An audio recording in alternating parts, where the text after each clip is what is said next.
Morning, students. Students, we have completed our last chapter of political science, that is outcome of democracy. Today we will start our last chapter of geography, lifelines of national economy. इस chapter का ये first video है and well basically हम जो topic यहाँ पर आज cover करेंगे, फर्स्ट ऑफ ऑल आपको इंट्रोडक्शन दिया चैप्टर के बारे में कि चैप्टर किस विषय पे है. Second thing, after that we will discuss about different modes of transport, उसके बारे में डिस्कस करेंगे. Then we will discuss about roadways and railways and pipelines also, तो इनके बारे में डिस्कस करेंगे. तो लेट्स थिंक कि हम कितना यहाँ पर डिस्कस कर सकते हैं उनके बारे में. वेल स्टूडेंट्स, अगर हम बात करते हैं किसी भी कंट्री की डेवलपमेंट की, कोई भी देश जो है उसकी डेवलपमेंट डिपेंड करती है वहाँ पर गुड्स एंड सर्विसेज कितनी प्रोड्यूस होती है. बट इसके साथ साथ उनकी मूवमेंट ऑल ओवर वर्ल्ड या आप कह सकते हो विद इन द कंट्री कैसी है उसके ऊपर भी डिपेंड करती है. मीन्स किसी भी देश के अंदर क्या कितनी goods and services, whether it is in primary sector secondary sector, कोई भी गुड्स कितनी भी प्रोड्यूस की गई है वो मैटर नहीं करता. मीन्स अगर हम बात करते हैं कि डेवलपमेंट केवल इन दो चीज़ों के ऊपर डिपेंड होती है, ऐसा नहीं है. बल्कि डेवलपमेंट के लिए अगर हम बात करते हैं तो उनकी मूवमेंट ऑल ओवर वर्ल्ड कैसी है उसके ऊपर भी ये चीज़ डिसाइड होती है. मीन्स ऑल ओवर वर्ल्ड के अंदर उनकी मूवमेंट कैसी है, वो किस पेस से जा रही है उसके ऊपर भी डिपेंड करता है. आज अगर हम बात करते हैं, पूरा वर्ल्ड जो है it has been converted into a large village. Reason क्या है? With the help of just only efficient and fast moving transport. आज पूरा वर्ल्ड एक आप कह सकते हो एक लार्ज विलेज में कन्वर्ट हो चुका है. आज इस वक्त आप यहाँ पर बैठे हो, अगर आप चाहते हो कि आपको यूएसए जाना है तो 5 to 6 7 आवर के अंदर या 10 आवर के अंदर आप यूएसए जा सकते हो. Doesn't matter because we have such technology, we have such a transport facilities कि हम ऐसा कर सकते हैं. तो पूरा वर्ल्ड जो है it has been converted into a large village with the help of efficient and fast moving transport. Okay students, अगर हम बात करते हैं पूरे वर्ल्ड की तो इंडिया जो है पूरे वर्ल्ड के साथ वेल मैनर्ड से it is well linked with the all over the world. चाहे आप वर्ल्ड की किसी भी पार्ट की बात करें, हर एक प्रकार से हम कनेक्ट हैं. हम इस वक्त यहाँ पर बैठे हैं, अगर हमें यहाँ पर वर्ल्ड के किसी भी पार्ट के बारे में जानकारी प्राप्त करनी है या आपके रिलेटिव वर्ल्ड के किसी भी पार्ट में रहते हैं तो आप यहाँ से बैठकर ही उनको बिना फिजिकल मूवमेंट के आप उनसे बात कर सकते हैं, उनके बारे में पता लगा सकते हैं. तो इस तरीके से अगर हम बात करते हैं तो पूरा वर्ल्ड जो है आज एक दूसरे से अच्छी तरीके से कनेक्ट है और इंडिया भी एक वेल मैनर से लिंक्ड है पूरे वर्ल्ड के साथ. अब ये हुआ कैसे? हुआ just only transport facility and communication, इन दो की वजह से. मीन्स हमारे पास एफिशिएंट मैनर से ट्रांसपोर्ट फैसिलिटी है या कह सकते हो हमारे पास कम्युनिकेशन फैसिलिटीज हैं, इनके माध्यम से हम पूरे वर्ल्ड के साथ जुड़े हैं और किसी भी एरिया के बारे में जानकारी प्राप्त कर सकते हैं. So what we will learn today, today we will learn how modern means of transport and communication serve as lifelines of our nation and its modern economy. आज तो हमें डिस्कस करना है, आज जो हमें पढ़ना है इस चैप्टर के अंदर वो पढ़ेंगे कि ट्रांसपोर्ट एंड कम्युनिकेशन कैसे एक देश की इकोनॉमी की लाइफ लाइन्स मानी जाती है या आप कह सकते हो किसी भी देश की आधारशिला मानी जाती है या उसकी आप कह सकते हो बैकबोन मानी जाती है. इस चीज को हम इस चैप्टर में डिस्कस करेंगे. ओके स्टूडेंट्स,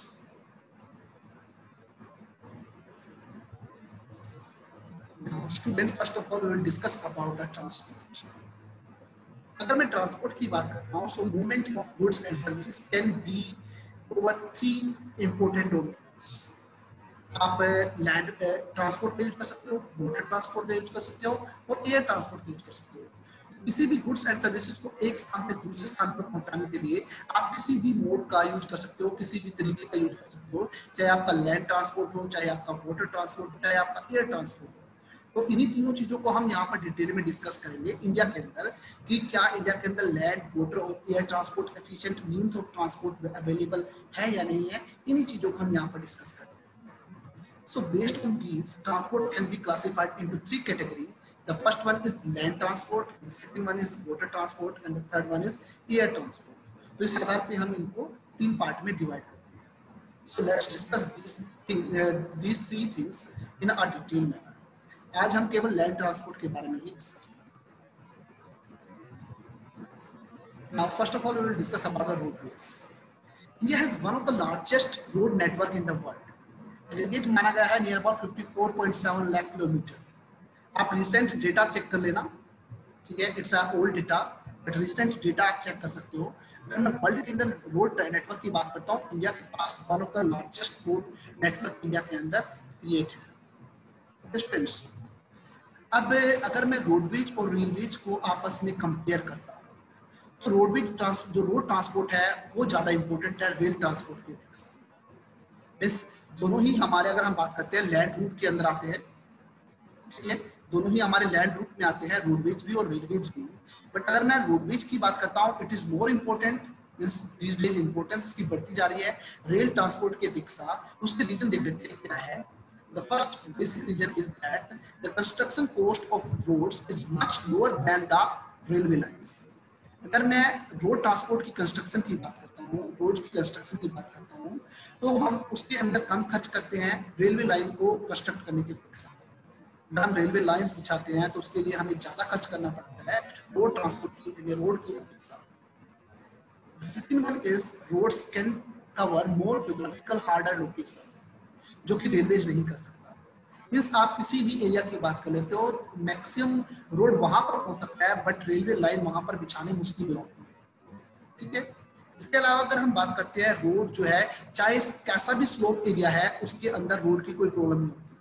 अगर हम हायर माउंटेन की बात करते हैं, जैसे कि हिमालयन रीजन की बात करते हैं, तो हिमालयन एरिया के अंदर रोड बड़े इजीली मैनर से हाई टू हाई एल्टीट्यूड पे आप लगा सकते हो, बट रेलवे लाइन वहां पर नहीं जा सकती. वहां पर रेलवे लाइन एक लिमिटेड स्पेस स्लोपिंग एरिया तक जा सकती है. तो जो हाई एरियाज है, आप कह सकते हो हाई एल्टीट्यूड एरियाज है हिमालय जोन के, वहां पर रोड बड़ा इजीली मैनर से जा सकता है, बट रेलवे लाइंस बिछाना मुश्किल हो जाता है. रोड ट्रांसपोर्ट इकोनॉमिकल है, बड़ा इम्पोर्टेंट है कि जिस वक्त अगर हम बात करते हैं एक रेल को परचेज करना या एक बस को परचेज करना, दैट इज डिफरेंट. एक रेल को बनाना, एक बस को बनाना, या आप कह सकते हो एक रोड को बनाना या रेलवे लाइंस को बिछाना, तो इस आधार पे अगर हम बात करते हैं तो रोड ट्रांसपोर्ट जो है वो बड़ा इकोनॉमिकल है. डोर टू डोर सर्विस जो है वो आपको रोडवेज प्रोवाइड करता है. डोर टू डोर सर्विस, मान लीजिए कि आप कहीं पर बैठे हो तो आपको डोर टू डोर सर्विसेज आपको इजीली मिल सकती है. जैसे अगर आप किसी सिटी में रहते हो तो आपको किसी न किसी तरीके से आपको फैसिलिटी मिल सकती है कि आप अपने घर के थोड़ा सा पास उतर सकते हो. तो डोर टू डोर सर्विसेज आपको रोड मैनर से प्राप्त हो सकती है. एंड द मोस्ट इंपॉर्टेंट जो चीज है, that is road transport provides links between railway station, airport and sea port. इन तीनों के बीच में जो लिंक प्रोवाइड करता है वो रोड ट्रांसपोर्ट ही प्रोवाइड करता है. तो इन सब चीजों की वजह से हम कह सकते हैं कि जो रोडवेज है वो ज्यादा इंपॉर्टेंट है रेलवेज की अपेक्षा. बट ये नहीं कहेंगे कि हम रेल ट्रांसपोर्ट हमारा लेस इंपॉर्टेंट है, it is also important, but इसकी इंपॉर्टेंस केवल इन फैक्टर की वजह से ज्यादा है रेल ट्रांसपोर्ट की अपेक्षा. ये बात हम बोल सकते हैं. और it's a very most important question, क्योंकि बार बार ये बोर्ड के पर्सपेक्टिव से इंपॉर्टेंट माना जाता है और बार बार बोर्ड में आता भी है. So it's a very most important question. So अब हम रोड ट्रांसपोर्ट की बात कर लेते हैं सबसे पहले. तो अगर मैं इंडिया की बात करता हूँ, roads are classified in the 6 classes according to their capacity. जो हमारे रोडवेज है ना, उसको हमने 6 क्लासेस में डिवाइड किया है उनकी कैपेसिटी के आधार पे. अब उन्हीं चीजों को हम डिस्कस करते हैं कि वो कौन से 6 टाइप्स है. First one is golden quadrilateral super highways. Most important thing जो आपका कई बार 3 मार्क्स में दिया जाता है. तो सबसे पहले है आपका गोल्डन क्वाड्रिलेटरल सुपर हाईवेज. इनके बारे में देख लेते हैं कि वो क्यों बनाए गए हैं. The government has launch a major road development project जो कि लिंक करता है Delhi to Kolkata, Kolkata to Chennai, Chennai to Mumbai and Mumbai to Delhi. ये एक 6 लेन सुपर हाईवेज है. जो आपकी 4 मेगा सिटीज हैं, दिल्ली, कोलकाता, मुंबई एंड चेन्नई, इन चारों को जोड़ने के लिए 6 लेन सुपर हाईवे का निर्माण किया गया है. वो आपका गोल्डन क्वाड्रिलेटरल है. ठीक है स्टूडेंट्स. अगर हम बात करते हैं इसके अलावा दूसरी एक पॉइंट और है, दूसरा है आपका नॉर्थ से साउथ जोड़ने के लिए आपका एक मार्ग है, एक कॉरिडोर है, north to south corridor, that is Srinagar, जो कि जम्मू कश्मीर के अंदर है, श्रीनगर से लेकर कन्याकुमारी तक का एक नॉर्थ टू साउथ कॉरिडोर है। और एक ईस्ट टू वेस्ट कॉरिडोर है जो कि आसाम के सिलचर से लेकर पोरबंदर गुजरात तक मिला हुआ है। ये दोनों प्रोजेक्ट जो है वो इस गोल्डन क्वाड्रिलेटरल सुपर हाईवे में आते हैं। एक तो आपको आपकी जो 4 मेगा सिटीज है उनको जोड़ता है, एक आपका नॉर्थ टू साउथ और साउथ टू जो सॉरी ईस्ट टू वेस्ट आपका जोड़ता है। फ्रेंड्स, अब मेजर ऑब्जेक्टिव सुपर हाईवेज के जो पीछे दिया गया था, ये कई बार 1 मार्क्स क्वेश्चन आ जाता है, it is to reduce the time and distance between the mega cities of India. ये इसका मेजर ऑब्जेक्टिव दिया गया है सुपर हाईवेज को बनाने का, कि इसकी वजह से आपका टाइम और डिस्टेंस रिड्यूस होता है बिटवीन मेगा सिटीज के अंदर। ये आपका मेन ऑब्जेक्टिव है और कई बार 1 मार्क्स में भी आता है। और इन गोल्डन क्वाड्रिलेटरल सुपर हाईवेज को का जो रख रखाव है या इनको मेंटेन करने का या जो इनको मेंटेन करता है वो करता है आपका NHAI, national highway authority of India. इनके अंडर आते हैं, इनको बनाना, इनको मेंटेन करना, इनको रिपेयर करना, ये सारा काम इनका होता है। आई थिंक आपको गोल्डन क्वाड्रिलेटरल जो है वो क्लियर हो चुका होगा। Let's think about the map. Map के अंदर देखते हैं, ये देखिए मैप के अंदर this is the golden quadrilateral जो कि 4 मेगा सिटीज को जोड़ रहा है, Delhi to Mumbai, Mumbai to Chennai, Chennai to Kolkata and Kolkata to Delhi. Again तो दिस 4 मेगा सिटीज जो है वो इस तरीके से जुड़ी हुई है। इस तरीके से मैप के अंदर आपको नॉर्थ टू साउथ कॉरिडोर में श्रीनगर और कन्याकुमारी दिखाई दे रहा है, पोरबंदर एंड सिलचर दिखाई दे रहा है। नेक्स्ट मैप के अंदर इनको देखते हैं, सेकंड मैप, इसके अंदर आप देख सकते हो कि किस प्रकार से आपका नॉर्थ टू साउथ कॉरिडोर जुड़ा हुआ है, श्रीनगर से लेकर कन्याकुमारी तक और पोरबंदर से लेकर जो कि गुजरात में है से लेकर सिलचर आसाम तक। ये देखिए, तो इसके अंदर आपका golden quadrilateral plus north south corridor plus east west corridor दोनों के दोनों इसके अंदर ऐड किए गए हैं। And it's very most important question, sorry map. कई बार ये मैप के अंदर आता है, कई बार क्वेश्चन कुछ ऐसा है कि आप नॉर्थ टू साउथ कॉरिडोर बनाइए, या आपका आइडेंटिफिकेशन के रूप में कोई क्वेश्चन भी आ जाता है। Okay students, now come to the national highways. जो नेशनल हाईवेज है इनके बारे में डिस्कस कर लेते हैं। The national highways link extreme part of the country. Country के जो एक्सट्रीम पार्ट है, ऑल ओवर कंट्री की बात कर रहा हूं मैं, उनकी जो एक्सट्रीम पार्ट है, चाहे दूर से दूर कितना भी रिमोट एरियाज हैं, उनको वो क्या करता है, सेंटर से जोड़ने का काम करता है। वो सारे हाईवे जो है आपके नेशनल हाईवेज कहलाते हैं। And these are primary road stream systems and are laid and maintained by the CPWD, that is Central Public Works Department. ये CPWD के द्वारा मेंटेन किए जाते हैं। स्टूडेंट PWD एक सेम रहेगा, केवल आपका C कन्वर्ट होता रहेगा, क्योंकि रेड को जो रोड है इनको मेंटेन करने का, इनको बनाने का जो काम है वो PWD डिपार्टमेंट का है, पब्लिक वर्क्स डिपार्टमेंट का है। अब क्योंकि ये नेशनल हाईवेज है तो these are maintained by central public works department. A number of major national highways आपको नॉर्थ टू साउथ और ईस्ट टू वेस्ट डायरेक्शन में दुनिया भर के आपको नेशनल हाईवेज देखने को मिलती है।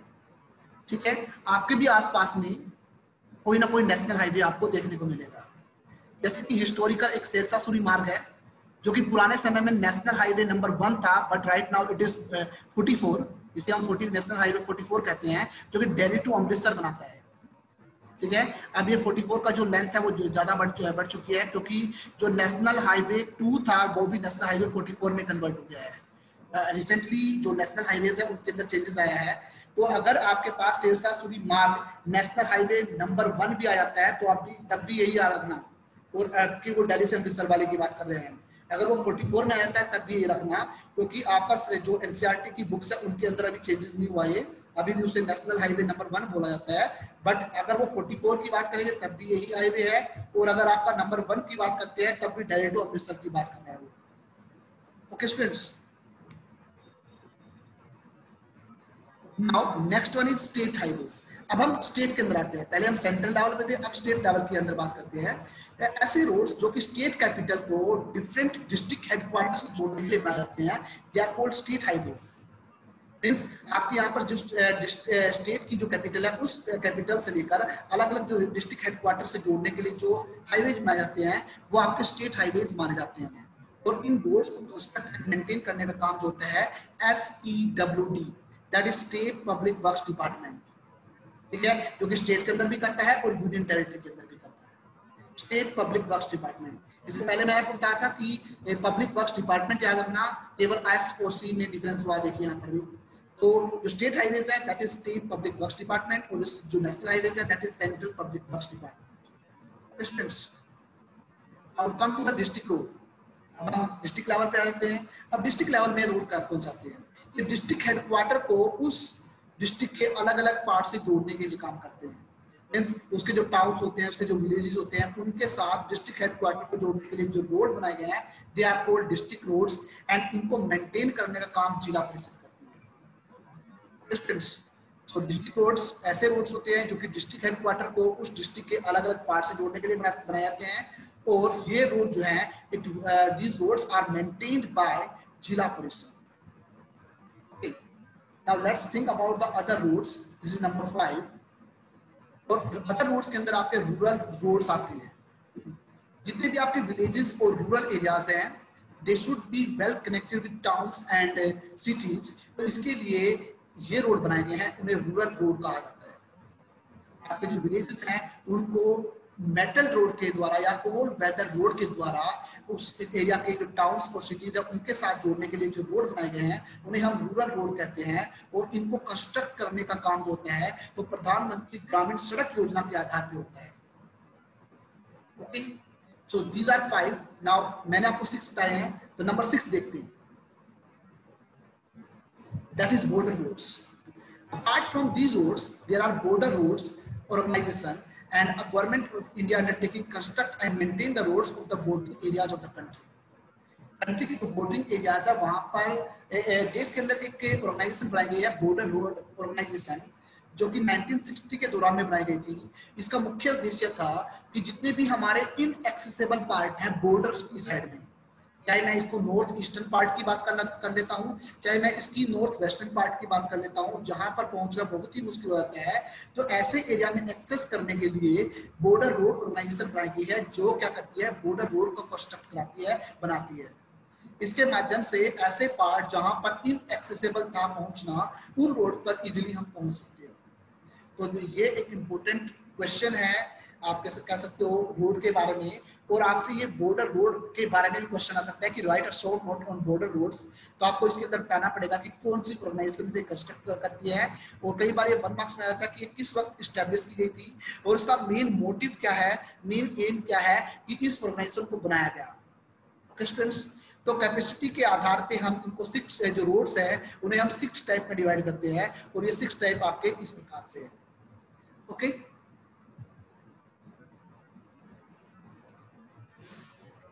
सो कुछ अदर फैक्ट्स देख लेते हैं हम रोडवेज के बारे में। अगर हम रोडवेज को, अभी तक हमने क्या कहा था, हमने कहा था कैपेसिटी के आधार पर डिवाइड किया है।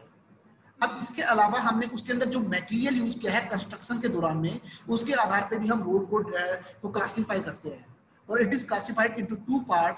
The first one is metalled road and the second one is unmetalled road. Means आपके पास एक क्वेश्चन आ सकता है कि classify the roads on the base of the raw material, sorry, on the base of the material used for their construction. So these are 2 type of roads. That first one is the metal road and the second one is unmetal road. If you think about the metal road, they are made of cement, concrete and you can say charcoal वगैरह, इन सब से बनाया जाता है, and these roads are called all weather roads. इनको all weather road कहा जाता है। मैक्सिमम एरिया के अंदर आपको ये all weather road मिल सकता है, तो 1-2 एरिया को छोड़ सकते हैं हम, some backward areas you can say कि आपको वहां पर ना देखने को मिले, बट मैक्सिमम एरियाज के अंदर आपको आज ऑल वेदर रोड देखने को मिलते हैं। Okay, the second one is unmetalled road. जो अनमेटल्ड रोड होते हैं उनको हम ऑल वेदर रोड नहीं कहते, because they can't be used in the rainy season. ठीक है, जितने भी आपके कच्चे रास्ते होते हैं, खासकर आपके जो आप कह सकते हो जब जिस वक्त आप खेत में जाते हो तो वहां पर आपको देखने को मिलता है, तो वो अनमेटल्ड रोड है। तो इस तरीके से ऐसे रोड जिनके अंदर जो सॉरी इस प्रकार से हम जो मटेरियल जो हम कंस्ट्रक्शन के दौरान में यूज करते हैं उस आधार पे रोड्स क्लासिफाई करते हैं, और on that basis it is classified into 2 part. The first one is the metal road and the second one is unmetalled road. metal road they can be made of cement, concrete and you can say coal वगैरह etc. इन सब के द्वारा बनाए जाते हैं, and these roads are called all weather roads. and the second जो type है that is unmetalled road and they can't be used in the rainy season. That's why they are not cold or weather road. Okay. Now road density. Density का कुछ word हमने पहले भी सुना है, कुछ पॉपुलेशन के बारे में भी कुछ सुनते थे, तो यहाँ पर हम रोड के बारे में बात करते हैं. If you think about the road density, the length of roads per 100 square kilometer of area, that is called density of road. 100 square kilometre area के अंदर का जो लेंथ ऑफ रोड है वो आपको डेंसिटी ऑफ रोड कहलाती है. 1996 और 1997 का एक डेटा है जहां पर बताया गया है कि डेंसिटी ऑफ रोड्स है अलग अलग स्टेट के अंदर वेरी करती है. जम्मू कश्मीर में 10 किलोमीटर है, तो अगर हम केरला की बात करते हैं 375 किलोमीटर की है, और जो नेशनल एवरेज है वो हमारी 75 किलोमीटर की है. रिसेंट डेटा आप देख सकते हो कि रिसेंट डेटा क्या है. ठीक है, जो पॉपुलेटेड एरियाज है वहां पर आपको डेंसिटी ऑफ रोड अधिक मिलेगी, और जो कि सेपरेट पॉपुलेटेड या लेस पॉपुलेटेड एरियाज है वहां पर आपको डेंसिटी ऑफ रोड कम मिलेगी. ठीक है, it is also 1 marks question, important question.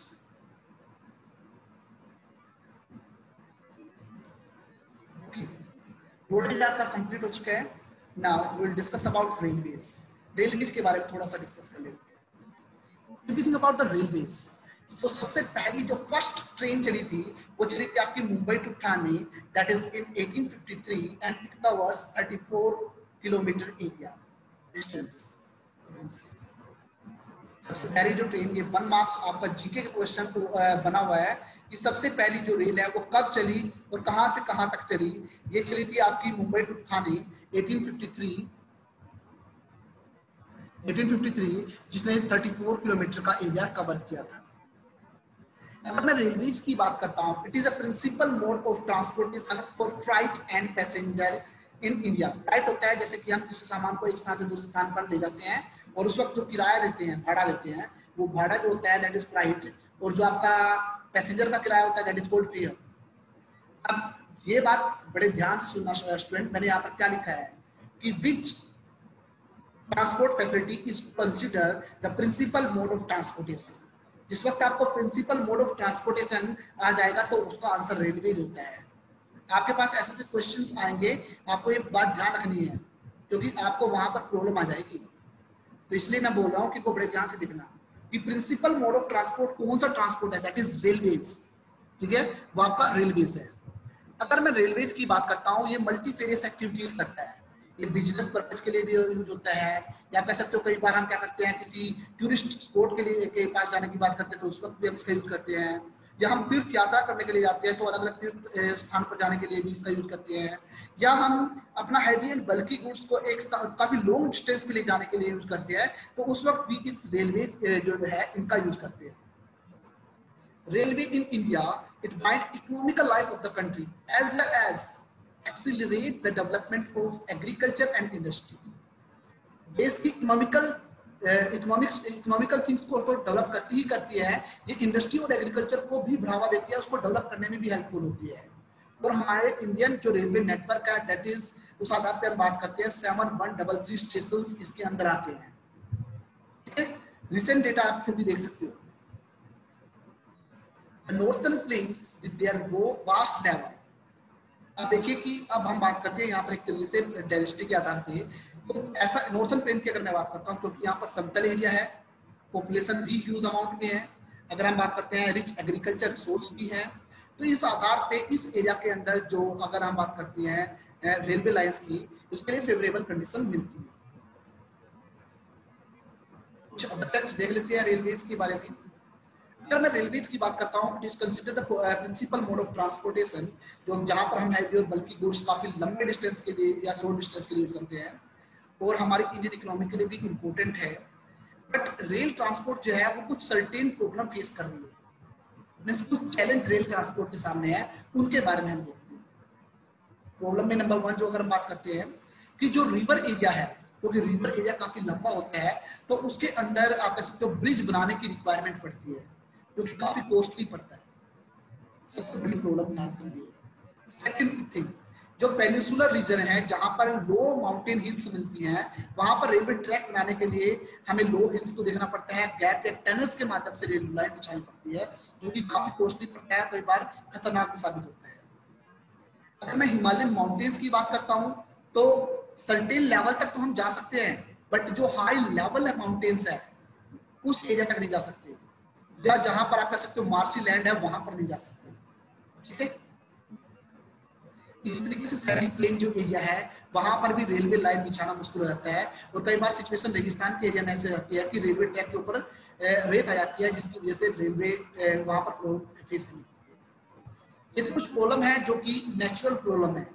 इसके अलावा कुछ प्रॉब्लम्स ह्यूमन मेड प्रॉब्लम्स भी हैं, उनके बारे में बात कर लेते हैं। सबसे पहली जो प्रॉब्लम फेस करते हैं कि बहुत सारे जो व्यक्ति है विदाउट जो टिकट है वो ट्रैवल करते हैं, ह्यूमन मेड के द्वारा सबसे बड़ी प्रॉब्लम है। सेकंड, अननेसेसरी हम कहीं पर भी चेन को पुल कर देते हैं, जिसकी वजह से उसकी टाइमिंग्स में प्रॉब्लम आती है। थर्ड, जो पर्सन जो आम जनता क्या करती है, वो रेलवे प्रॉपर्टी को हार्म पहुंचाती है, शीट को फाड़ दिया, रेलवे ट्रैक के अंदर से लोहा निकाल के ले गए, कुछ भी ऐसे तरीके से काम करते हैं, चोरी जैसी प्रॉब्लम क्रिएट हो जाती है। तो ये कुछ ऐसी प्रॉब्लम्स है जो कि आम जनता भी करती है, जो कि एक तरीके से बहुत बड़ा कंसर्न का विषय है।